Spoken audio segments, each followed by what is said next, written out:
All right, all right, all right. So I'm bringing back LinkedIn Lives because number one, I missed them. Number two, I missed you, and would love, love, love. I'm going to be testing this out, and I want to make this a forum where you can ask me anything about your job search, laid off, aged, in the maze, or turn the page. So if you are here, please let me know because it's hard to see these comments. So please just say hello. I'm here, and that way I know that there's somebody listening. That would be helpful. So first things first, as I promised, I have been attending the Age Equity Alliance for the past couple of days and wanted to make sure that I was not hoarding this information and providing you with some of the kind of key takeaways. And one of them, and I'm going to include this article here also, because I think it's really amazing and cool. I'm going to include it right here. There we go. It's a Forbes article that showed up through Sheila Callahan, who is also the founder of Age Alliance, or one of the key contributors. Hi there, Trisha. Thank you, thank you. Oh, that's so sweet. Thank you. And she mentioned that there is a big discrepancy with respect, hey, Ethel, big discrepancy between the folks who are considered fit to work, fit to work. So what that means is when you apply through recruiters and all that kind of stuff, there's a perception, right? And folks who are over 45 have a perception. The perception is that only about 15% of them, 15% of them, ooh, ouch, are fit to work. But that's not really true, because what we find out is that about 89%, that's huge, are performing as well, if not better, than other folks in their job search. So what I want to explain to you and share with you is this is what's happening. The perception that only 15% of workers 45 and older are fit to work, but that's not necessarily true, is a bias that I want to make sure we are able to overcome. And so part of that is, how do you overcome that perception? Trisha, yeah, crazy stat, right? How do you overcome that perception? Well, anybody have any ideas? How would you overcome the perception that you're only 15% of those at 45 are fit to work, even though that's not true? So I have a couple of ideas, and I'm going to move over. Please, somebody, this is an Ask Me Anything. Use me, please, for your gain. So hi, Mandy. Thanks for doing this. So anybody who has something that is in particular, I can go on for a long time because this is my passion. It's something that I do 25/7 or more, and can share a lot about it. So throw in there. Do you want to talk about the ATS? Do you want to talk about ageism? Do you want to talk about the current situation of what is happening in the job world? One of the things that I'm really, really passionate about also is this, that thing between your ears. Sometimes I call that my bullshit manufacturing plant. That place where I start making up all the reasons why X won't work. So you're welcome, Holly. Thank you. I'm happy to be here, and I'm really happy that you're here. So you can also reach out to Mandy, and she can also help filter in some of these questions. So let's just talk about this little mindset thing, because I think it really is the secret sauce behind so much of what's happening in our job search. And it's not in any way to diminish this idea that it's hard, right? All good things that are earned do not come easily. I mean, come on. Nobody gets a six-pack from hanging out on their couch. You know, the days of Suzanne Summers and, the Thigh Master, it doesn't work, okay? You still got to do all the things. So in terms of your mindset, whether you have been laid off, aged, in the maze, or ready to turn the page, is please know 100% that you are 100% responsible for whatever it is that you do. So first ownership of the situation. This is not by any means to say, hey, by the way, just slough it off, suck it up. I'm not into that. But exercise your choice, right? Exercise your choice. Oh, thank you, Lisa. Saved me from talking to myself. How is fit to work defined in this case? That's a great question. According to Mona's research, fit to work is the recruiter's understanding, some of it judgment based, a lot of it's age based, and also the perception of what those skills mean. So if you're not necessarily iterating and giving specific examples of how those skills are working within that particular environment, that particular company, that particular role, the default is to assume that you're not. So some of it is informational. And also in many, many cases, what I also want to say is if you are going in cold, it's a lot easier for them to assume something that's not true. So please, it's not a guaranteed, but workarounds within building relationships, yeah, it's worth every single effort, because this is part of the way that those relationships are able to help overcome some of the stigma and some of that perception. Yes. Lisa, let me know if I've answered your question. I can't speak for every company, but overarchingly, that was the takeaway. Dahlia, my favorite name. Dahlia, any thoughts on if you should cast your net wide on your search or niche down? As an experienced, rich individual, these are multiple options from a job search perspective. So should you cast your net wide on your search? Are you talking about from your title, area of expertise, or are you talking about the actual pool of opportunities? Yes. Okay, good, Lisa, thanks. So are you talking about, Dahlia, I just want to clarify this. If I want you to think about it this way. I want you to make it as easy as possible for people to understand what you do, why you do it, and why it matters to them. Let me just repeat that. What you do, why you do it, and why it matters to them. So if you just tell me that you're in marketing, I'm going to be like, oh my God, this is so confusing. There's so many strains and pains about marketing. Which problem do you solve? So niching down doesn't necessarily mean limiting yourself, because you could go really, really, really, really deep within your area of expertise. I just want you to make it easier. So in your search itself, area of expertise. So I go a marketing role or a coaching role, or find a way to blend them. Okay. So I want you to answer the second piece of the question, or the second and the third, right? Why are you doing this? Why do you do this thing, right? Why? What's the key contribution that you're there to bring? And what's the impact of that contribution? Key contribution and the impact of that contribution. Forget about the actual functions right now. I just want to understand the specific problem that you solve. And then I want you to also understand why this organization, why this audience is going to benefit from that.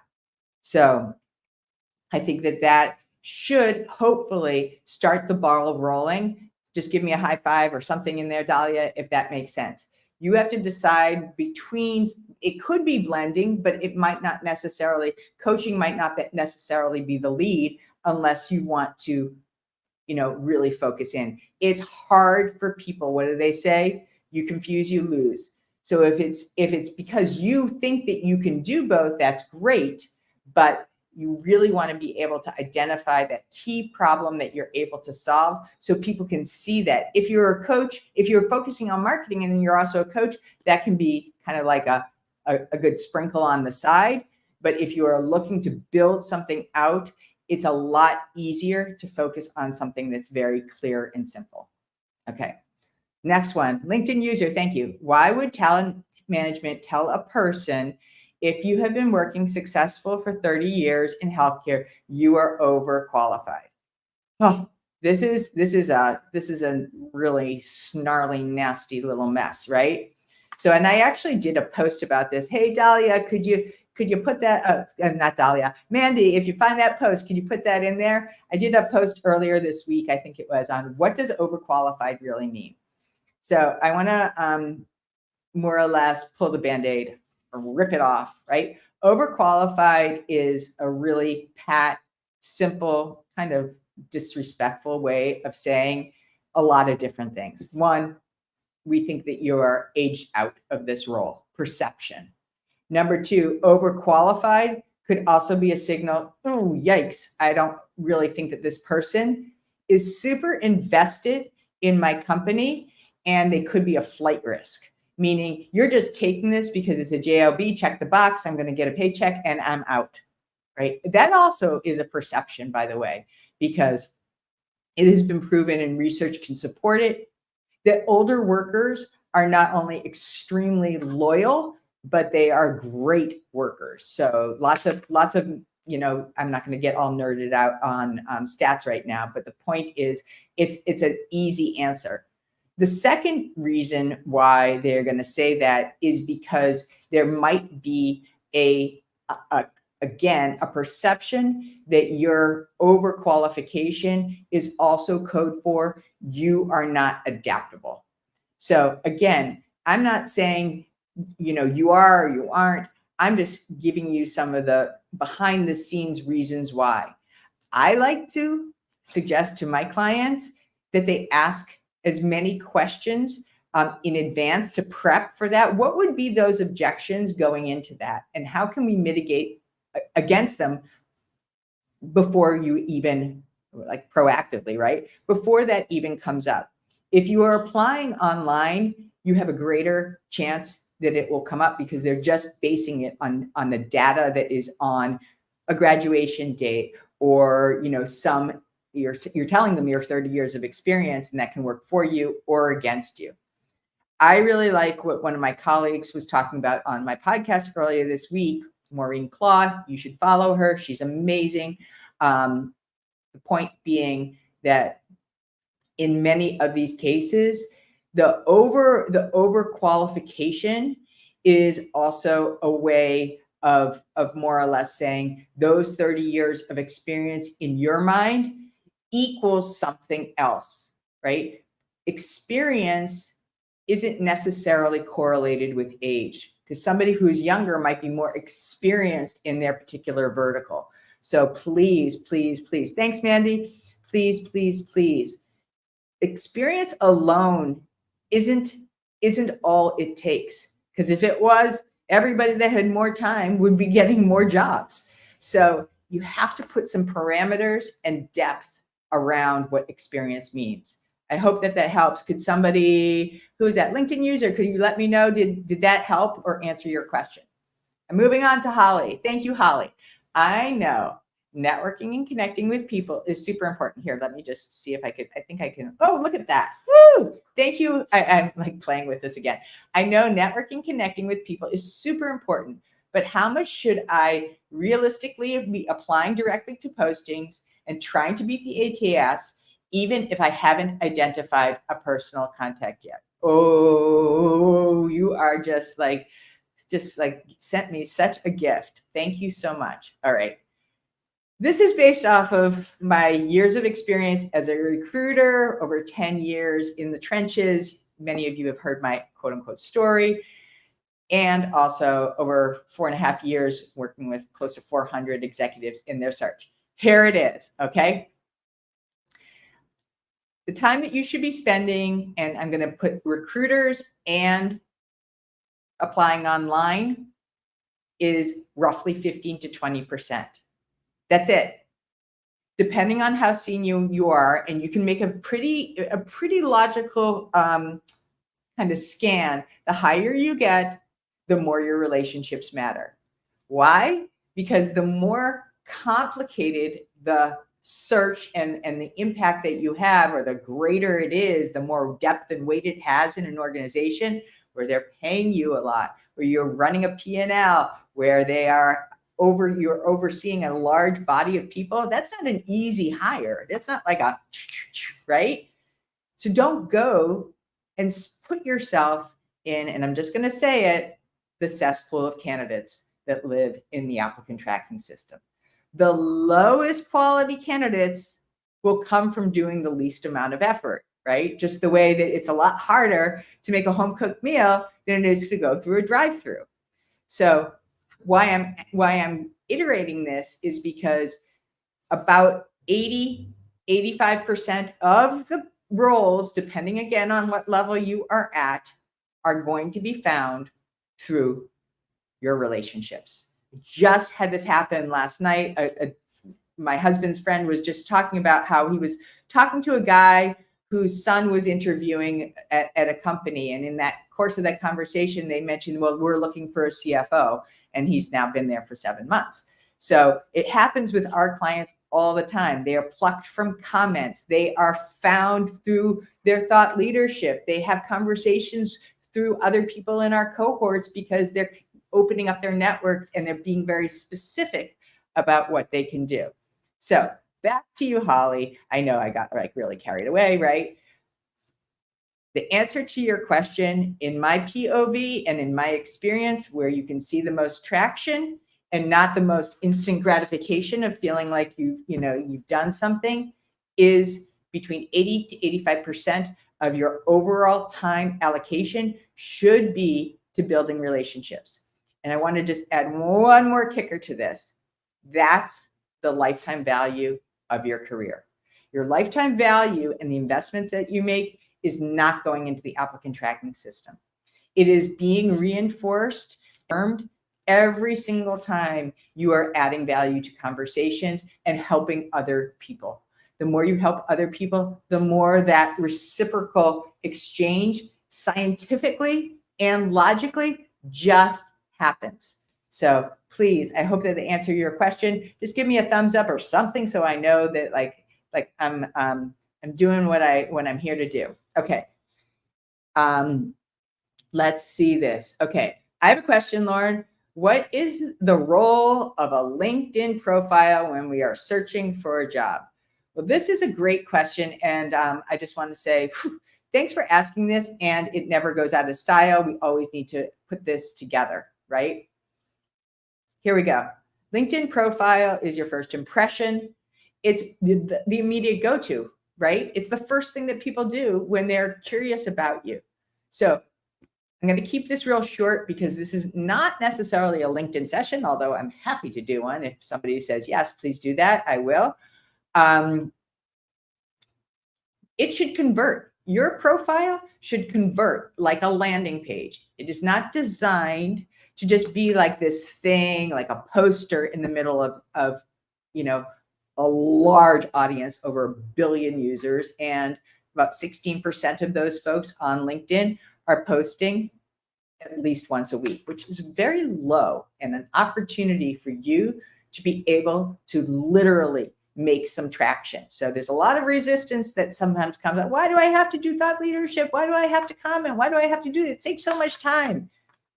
This is part of the way that the engine of LinkedIn works. And it's part of how you get discovered and found for your value. So what is the role? The role is to do exactly what I said earlier. What do you do? Why do you do it? And why do I care? So help me understand that. Of course, you're going to support that with your skills and all that other kind of stuff. That only helps to amplify it. But at the end of the day, it should work like a landing page, and it should drive people to want more. And so that also means you want to have some way of them getting easy access to get in touch with you. So don't make it hard for them. All right. Okay, here we go. How to find a visa sponsorship in the US and get recruitment fast. Oh, well, I mean, I am not, somebody who, I used to work with a lot of H-1B clients, and I've been through all kinds of things in bringing people to the US. And what I understand is it's a long process and it's a costly process. So 9 times out of 10, and you probably already know this, Sumit, you have to have a company sponsor your visa. And what that means also is that 9 times out of 10, if not more, what's going to happen is you're going to have to demonstrate that your skill set is highly unique and worth them making, typically around a $9,000 or $10,000 investment. I mean, at least that's what it was a couple of years ago. But it's costly, it's time consuming, and a lot of the workarounds, especially in today's virtual world, is to build that in advance, and also build your community of people and exercise that unique skill set. So you really, I mean, in this marketplace where a lot of people are clamoring for jobs and the market is tough, boy, this is a real challenge, right? So I feel you. I hope that was helpful. It may not have been what you wanted to hear, but honestly, wanted to make sure that was there. I made a promise to somebody anonymously that I would answer this question, and so I'm going to do this right now. He emailed me last night, and so I made an agreement with him to cover this. So please put your chat in any additional questions. I'm just looking for his question. And here he is. Okay, so this is a question. This person is currently a CIO, and he wants to move to a CEO chair position. So it's like he wants to move from that CIO to CEO. And he's been doing this actively for 6 to 8 months. And he's like, wow, my skills are transferable, and I'm not getting any interest. I'm not getting any interest in making the move from CIO to CEO. So this goes back to something that's really important. I mentioned it to you, Dahlia, earlier, and I think I covered it in a couple of different places. Make it easy. Your LinkedIn profile, like you can, I'm going to go cliche, right? You can use it as a GPS. You're using this to point people in the direction of where you want to go, not just what you've done in the past. I want you to remember that, right? It's not an obituary. It's not one and done. You're still very much alive. As my friend Michael Margolis would say, tell them the love story about their future. Where are they going to be able to go because of you? How are you going to bring them there? What are you going to do? You're going to put them on your shoulders, over your head, have them as a co-pilot in your car. So for this person, I promised him that he would remain anonymous. Currently, everything that is happening on his LinkedIn reinforces where he is. And so I asked him specifically, how willing are you to make this known? So part of this is that you need to, if you want to, like in your case, I'm going to go back to you, Dahlia. I'm not picking on you. I hope you don't mind.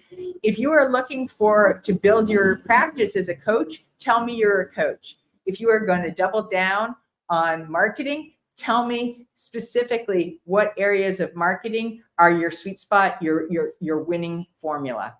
Each and every time you do that, you are reiterating that information in a deepening way, and doing it across multiple forms of communications, again, only solidifies that key message.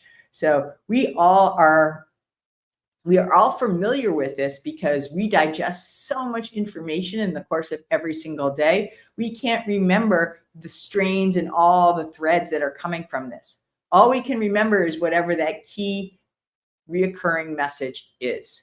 So I am getting close to the end here. I want to do a last call and see if anybody has any more questions. Oh, I see one more question I have, Lauren. How to address career gaps on your resume? Account for them.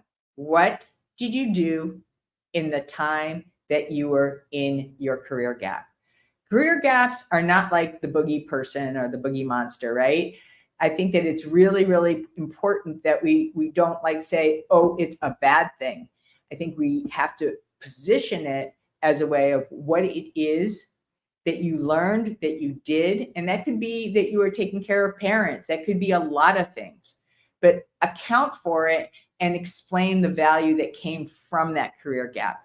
If you have a career gap, also, especially if you were volunteering, if you were doing something, if you had health issues, those things are permissible. Lots of people have career gaps.